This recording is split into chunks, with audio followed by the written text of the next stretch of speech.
আসসালামু আলাইকুম প্রিয় দর্শকবৃন্দ। আজকে আমি এসেছি আমাদের রায়পুরায় একজন বিশেষ মানুষের সাথে দেখা করতে।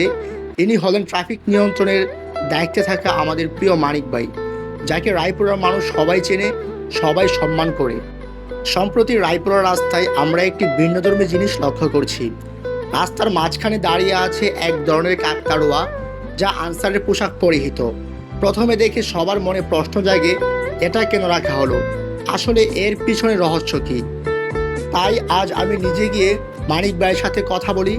উনি আমাকে জানালেন এই প্রতীক বসানোর উদ্দেশ্য একটাই, সেটা হলো ট্রাফিক নিয়ন্ত্রণ। অনেক ড্রাইভার এই প্রতীক দেখে সচেতন হয়, গাড়ির গতি নিয়ন্ত্রণ করে, শৃঙ্খলা বজায় রাখে, দুর্ঘটনার সম্ভাবনা কমে যায়, মানুষ নিরাপদে যাতায়াত করতে পারে। ছোট্ট একটি উদ্যোগ, অথচ এতে অনেক মানুষের উপকার হচ্ছে। কিন্তু শুধু প্রতীক বসানোই নয়, আমাদের ট্রাফিক পুলিশ বা ট্রাফিক দায়িত্বে যারা আছেন, তাদের প্রতিদিনের জীবনটা অনেক কঠিন। মানিক ভাইয়ের মতো হাজারো মানুষ সকাল থেকে রাত অবধি রোদে দাঁড়িয়ে থাকেন, প্রচণ্ড গরমে ঘেমে ভিজে যান, আবার কখনো ঝড় বৃষ্টি মাথায় নিয়ে কাজ করেন।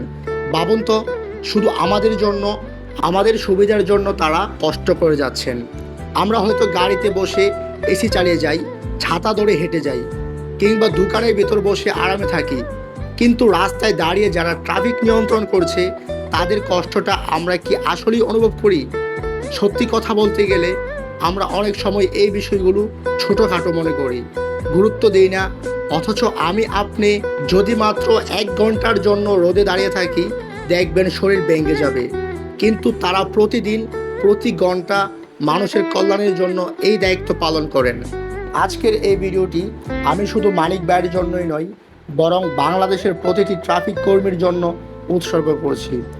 আপনারা দেশের গর্ব, দেশের শৃঙ্খলা, দেশের নিরাপত্তা আর মানুষের স্বাচ্ছন্দ্যের জন্য আপনারা নিজেদের জীবনটা ঝুঁকির মধ্যে ফেলে কাজ করেন।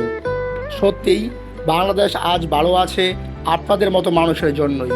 তবু আমি আলাদা করে ধন্যবাদ জানাতে চাই আমাদের রায়পুরার মানিক ভাইকে। তিনি শুধু একজন দায়িত্বশীল ট্রাফিক কর্মী নন, তিনি আমাদের রায়পুরাবাসীর চোখে একজন হিরো। রাস্তাঘাটে শৃঙ্খলা আনার জন্য তিনি সবসময় চেষ্টা করেন, আর এজন্য আজ আমি আন্তরিক কৃতজ্ঞতা প্রকাশ করছি। ভিডিওর শেষে আমি চেষ্টা করেছি ওনার হাতে ঠান্ডা কিছু তুলে দিতে, কারণ প্রচণ্ড রোদে দাঁড়িয়ে থেকে তিনি আমাদের সেবা দিয়ে যাচ্ছেন। হয়তো আমার এই ছোট্ট প্রচেষ্টা কিছুই না, কিন্তু আমি মনে করি তাদের প্রতি কৃতজ্ঞতা দেখানো আমাদের সবার দায়িত্ব। প্রিয় দর্শকবৃন্দ, আপনারা দয়া করে এই ভিডিওটি শেয়ার করুন, যাতে করে অন্যরাও অনুপ্রাণিত হয় এবং আমাদের সমাজে যারা নীরবে কষ্ট করে যাচ্ছেন তাদেরকে সম্মান জানাতে শেখে। আর আমাদের যে কোনো পরামর্শ বা ভিডিও আইডিয়া থাকলে আপনার কমেন্টে অবশ্যই জানাবেন। আজকের মতো এখানেই শেষ করছি। সবাই সুস্থ থাকুন, ভালো থাকুন, আর মনে রাখবেন, হাজারো মানিক ভাইয়ের মতো অসংখ্য মানুষ রাস্তায় দাঁড়িয়ে আছে কেবল আপনার আমার ভালোর জন্য।